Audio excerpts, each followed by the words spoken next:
Buenos Aires. ¿Cómo le va Costa? Rabanal Laje por acá, buen día. ¿Qué tal, Antonio? Buen día. Bien, bueno, gracias por atendernos. Estamos recorriendo un poquito allí una de las ferias de la Salada, Urcupiña, que habría hoy. Y más allá de lo que es la falsificación de marcas, hay mucha gente que tiene su marca propia, no sabemos cómo es el tema impositivo. Lo que es sorprendente es la diferencia de precios en lo que es el sector indumentaria, ¿eh? Sí, Antonio, es lo que venimos hablando hace muchos años en Argentina, porque los mercados en general están muy concentrados y hay posibilidad de algunos participantes del mercado de poner márgenes de rentabilidad realmente enormes, que además vienen asociados a los altos costos de alquileres en los lugares de comercialización, los costos financieros. Entonces ahí hay mucha diferencia, disparidad de costos según el tipo de producto y también quién lo está ofreciendo. Entonces me parece que en la medida en que sigamos con mercados concentrados y con capacidad de fijación de márgenes por parte de formadores de precios, vamos a seguir teniendo estas diferencias. Y eso, perdón Antonio, exige una política muy clara del Estado respecto a intervenir en situaciones de abuso en los mercados para evitar que los consumidores se perjudiquen y unos poquitos se queden como a lo que le corresponde. Pero ese es el trabajo que se viene desarrollando desde el Gobierno Nacional, Secretaría de Comercio, y nosotros en provincia también tratando de trabajar en esa línea. Sí, yo lo que marcaba era, obviamente si uno quiere comprar algo de marca, pagará el precio que le pide la marca y si no, la compra. Y seguramente una marca que tiene que pagar un alquiler de un shopping, gastos de marketing, el posicionamiento de una marca es muy diferente.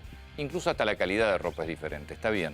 Ahora, lo que se ve en esta clase de lugares, que tampoco sabemos qué tan en blanco están, es que si el Estado hiciera un sistema impositivo fácil, rápido, hay mucha gente que produce en su casa, que tiene un taller chiquito, que puede blanquearse, generar puestos de trabajo, pagar impuestos y vender a precio más barato. Eso es lo que no se entiende por parte del Estado. Esto excede la provincia, esto por supuesto, ¿no? No, y coincido totalmente, Antonio. Yo creo que el sistema tributario hoy, en cualquier momento, pero hoy particularmente, nos está exigiendo repensarlo, revisarlo, para que sea progresivo en un sentido de quién tiene que aportar más en función de la capacidad que tiene y también para que tenga un sesgo pro empleo, pro producción y que permita sobre todo que las pymes y los pequeños emprendimientos tengan mejor tratamiento. Pero eso es un problema también ya estructural que coincido que hay que trabajar porque muchas veces, y esta pandemia nos está demostrando lo siguiente, la informalidad en muchos casos aparece como una opción para poder competir en mercados muy concentrados, en otro realmente no es decisión de quien está en negro o en la informalidad. Pero la pandemia demostró que estar fuera del radar del Estado, estar informal, te deja fuera de muchos programas de acompañamiento, alivio, que la verdad que termina dificultando que el Estado llegue a quien lo necesita. Entonces creo que tenemos que salir de la pandemia con mayor formalidad, mayor registración y un tratamiento mucho más criterioso para diferentes emprendimientos que hoy realmente, coincido con vos la situación, es que en otras circunstancias podrían desarrollarse mejor. Lo que pasa, Costa, que, buen día, es que no es que estamos hablando de que pueden producir mejor o peor, más o menos. Es producir o no producir. Si alguna de estas familias, que no sé si usted alguna las debe haber visto, que les cargan los que tienen que pagar sobre esas producciones los impuestos que paga una pyme que está en blanco, seguramente no producen directamente. No lo harían.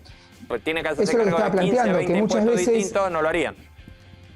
Eso lo estaba planteando, que muchas veces por la dificultad para permanecer en el mercado, pero tiene que ver también con la concentración y las desigualdades que existen. Entonces me parece que hay que considerar la situación de cada uno de los participantes del mercado y encontrar tratamientos impositivos y tratamientos en general para el desarrollo de actividad que impulse a los más pequeños, que los permita competir, pero también obviamente cuidando los objetivos de recaudación del Estado. Pero esto es un problema de hace mucho tiempo en la Argentina, de cómo funcionan los mercados y de las desigualdades que hay. Pasan los gobiernos de distintas ideologías políticas y no lo resuelven tampoco, ¿no?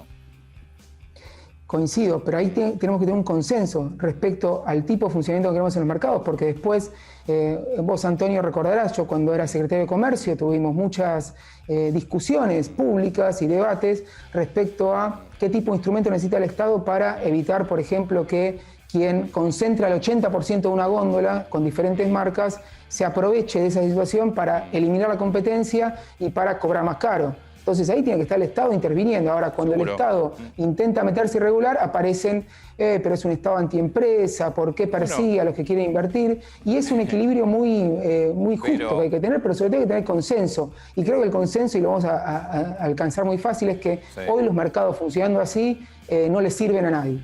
O a unos poquitos en realidad les sirven. Sí, yo, entiendo que hay que tener consenso. También entiendo que cuando hay algo que está mal, el Estado tiene que ordenarlo más allá de los consensos. Ahora, una cosa es ordenar, otra cosa es intervenir y fijar. Es decir, el Estado tiene que fijar políticas y controlar. Después, obviamente, y tiene que favorecer la competencia. La verdad que la Argentina es una economía muy concentrada en general y de vuelta, gobierno tras gobierno que fueron pasando, se fue concentrando cada vez más.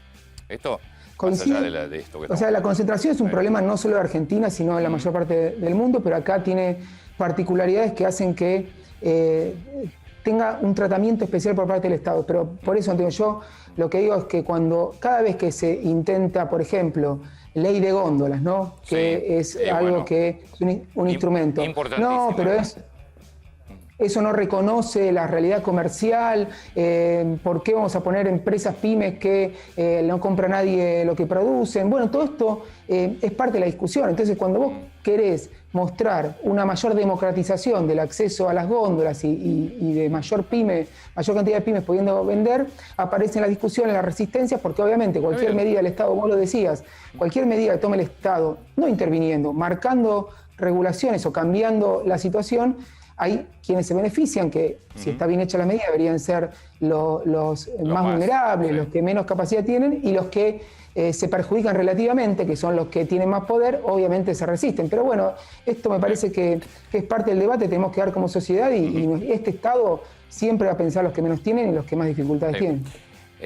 Costa, viene el verano, ya se anunció, va a haber temporada, todavía faltan definir algunas cosas de cómo va a funcionar.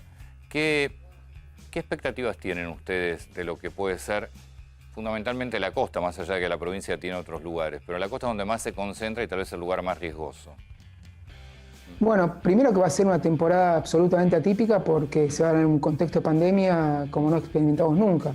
Entonces hay varias cuestiones. La primera es que quienes viajen van a tener la posibilidad de hacer turismo siguiendo protocolos para cada una de las actividades, desde gastronomía, hotelería, uso de espacios públicos, balnearios, que van a estar perfectamente normados por parte del Estado nacional, provincial y los municipios, y que va a enmarcar qué tipo de actividades y de qué manera se pueden hacer. Después está la cuestión de la responsabilidad individual, de tener conductas sanitarias que eviten la propagación del virus. Hoy, Antonio, vos sabés, en muchos de los municipios turísticos, particularmente en Mar del Plata y en algunos más de la costa atlántica, estamos con una situación epidemiológica muy complicada, en un estadio anterior a lo que estamos viendo en el AMBA, y eso nos hace pensar que la temporada, si no se toman las medidas que corresponden y la gente no es responsable, va a ser difícil, pero va a existir. Nosotros siempre quisimos que haya temporada y lo que esperamos es que obviamente haya desplazamiento de turistas, pero en estas condiciones tan particulares.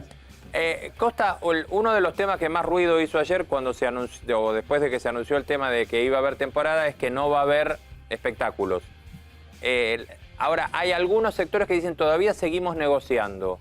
Estoy diciendo espectáculos o cualquier show o eventos adentro en lugares cerrados. ¿Existe la posibilidad de que se negocie de acá a enero algún protocolo especial o alguna apertura en ese sentido? Bueno, yo no llamaría negociación. Yo lo que planteamos esta semana es que la incertidumbre respecto a cómo vamos a llegar a diciembre, a enero, a febrero, es altísima porque nadie sabe si va a haber más contagios, si van a bajar la curva epidemiológica, y lo único que estamos haciendo es tomar decisiones en función de lo que sabemos hoy y de lo que se puede proyectar y los escenarios posibles. ¿Y por qué hicimos anuncios esta semana? Porque el sector del turismo tiene que preparar la temporada y necesita certezas y previsiones en un escenario completamente incierto. Entonces, en este sentido, lo que dijimos fue que con las condiciones actuales y de lo que aprendimos durante toda la pandemia, que es que mucha gente en un espacio cerrado sin ventilación natural es una situación riesgosa y que está demostrado, tiene alto riesgo de contagio. Bueno, no es factible hoy pensar en ese tipo de actividades. Sí es posible pensar en actividades al aire libre, en actividades con espacios con ventilación natural. Entonces, con el sector del teatro, con el cual vengo hablando periódicamente, venimos charlando diciendo, bueno, hoy en estas situaciones una sala de teatro cerrada con aire acondicionado, donde hay gente, es un factor de contagio importante. No el espectáculo, sino las condiciones. Entonces, mañana nos vamos a juntar con los empresarios del teatro para volver a analizar bajo qué condiciones se puede hacer, porque hay dos cuestiones adicionales que yo introduciría, que es que para que una producción teatral, una producción de un espectáculo sea rentable, tiene que haber cierta cantidad de gente que compre la entrada. Entonces, hoy lo que nos están diciendo es que el aforo que se puede aceptar, dada la situación epidemiológica, es tan bajo respecto a la capacidad de las salas y de ciertas salas, porque hay salas que directamente no se podrían habilitar, que no sería rentable. La otra es si la gente va o no a concurrir a lugares donde se sabe que cuando circula aire que no es natural, hay chance de contagio. Entonces, todo esto lo estamos charlando, no está cerrada ninguna puerta. Lo único que hicimos fue decir que hoy, en esas condiciones es difícil. Hay que ser creativos, hay que pensar alternativas. Y a mí lo que no me gusta cuando se dice, bueno, ¿qué está planteando el gobierno? Que la cultura contagia más que otras actividades. No. Lo que se demostró que contagia es estar encerrado en un espacio sin ventilación natural. Eso es el hecho. Sobre el tema del aire acondicionado, nos preguntan también, bueno, ¿qué va a pasar, por ejemplo, supermercados que están con aire acondicionado y son cerrados? Y hay mucha gente, porque ahí no hay control de acceso de gente. ¿Qué va a pasar con un negocio que un día de 32, 33 grados tiene que tener aire acondicionado? Un taxista, por ejemplo. ¿Qué va a pasar con eso? Sí, yo hablo por lo que conozco de los expertos que nos asesoran. Lo que es un factor de riesgo es un lugar cerrado, sin ventilación natural, donde hay mucha gente y permanece mucho tiempo. Entonces, los supermercados sí deberían aplicar restricciones al ingreso, Antonio. Los protocolos existen, no puede haber más gente por metro cuadrado de la que establece. Y además esa gente va, compra, circula y se va. Distinto de estar 2 horas, mira, en el estudio que vos estás, seguramente no hay ventilación natural y hay cierta cantidad de gente que con tapabocas, tapanariz, se reducen los riesgos.